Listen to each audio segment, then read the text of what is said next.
एक आदमी रेगिस्तान से गुजरते वक्त बुदबुदा रहा था, कितनी बेकार जगह है ये, बिल्कुल भी हरियाली नहीं है, और हो भी कैसे सकती है, यहाँ तो पानी का नामो निशान भी नहीं है।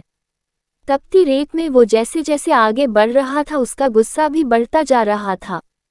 अंत में वो आसमान की तरफ देख झल्लाते हुए बोला, क्या भगवान आप यहाँ पानी क्यों नहीं देते? अगर यहाँ पानी होता तो कोई भी यहाँ पेड़ पौधे उगा सकता था, और तब ये जगह भी कितनी खूबसूरत बन जाती। ऐसा बोलकर वह आसमान की तरफ ही देखता रहा, मानो वो भगवान के उत्तर की प्रतीक्षा कर रहा हो। तभी एक चमत्कार होता है, नजर झुकाते ही उसे सामने एक कुआं नजर आता है।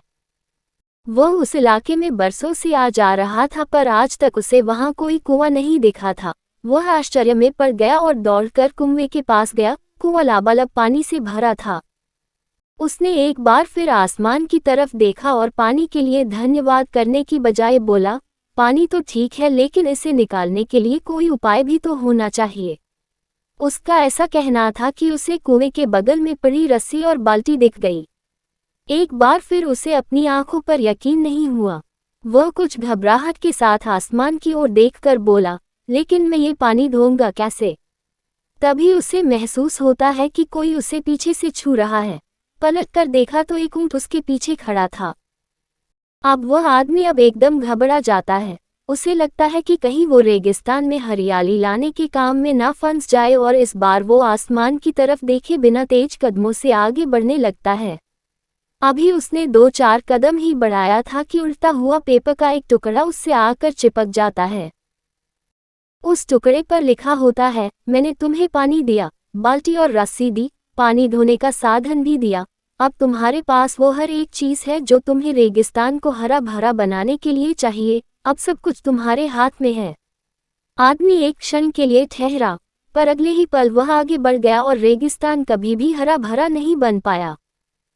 फ्रेंड्स, कई बार हम चीजों के अपने मन मुताबिक न होने पर दूसरों को दोष देते हैं। कभी हम सरकार को दोषी ठहराते हैं, कभी अपने पेरेंट्स को, कभी कंपनी को, तो कभी भगवान को। पर इस ब्लेम गेम के चक्कर में हम इस इम्पॉर्टेंट फैक्ट को इग्नोर कर देते हैं कि एक इंसान होने के नाते हमें वो शक्ति है कि हम अपने सभी सपनों को खुद साकार कर सकते हैं।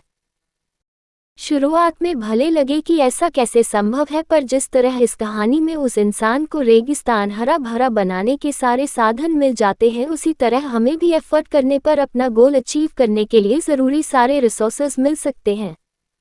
पर समस्या ये है कि ज़्यादातर लोग इन रिसोर्सेज के होने पर भी उस आदमी की तरह बस कंप्लेंट करना जानते हैं, अपनी मेहनत से अपनी दुनिया बदलना नहीं। तो चलिए, आज इस कहानी से सीख लेते हुए हम शिकायत करना छोड़ें और जिम्मेदारी लेकर अपनी दुनिया बदलना शुरू करें, क्योंकि सचमुच सब कुछ तुम्हारे हाथ में है।